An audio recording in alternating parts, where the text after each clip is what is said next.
الامتحانات بتاعت الفاينل قربت وانا خايفه قوي. ما تقلقيش باذن الله ربنا هيبقى معانا.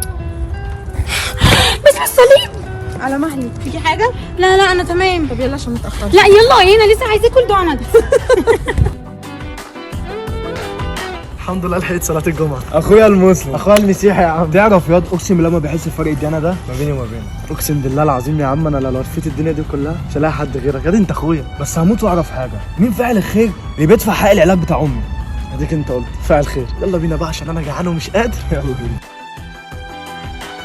يا عم بقى انساها، تعبتنا معاك انا والراجل ده وتعبنا والله. بحبها يا هاب، اعمل ايه طيب؟ يا عم حب ايه بس؟ الحب ده يا حبيب قلبي مش موجود غير في الاساطير الخياليه، صح ولا لا يا مودي؟ اسمع كلام هو صح. وبعدين فكك من الكلام ده يا عم، انا لخصت لكم المنهج كله في 10 ورقات بس. ادي يا هوبا.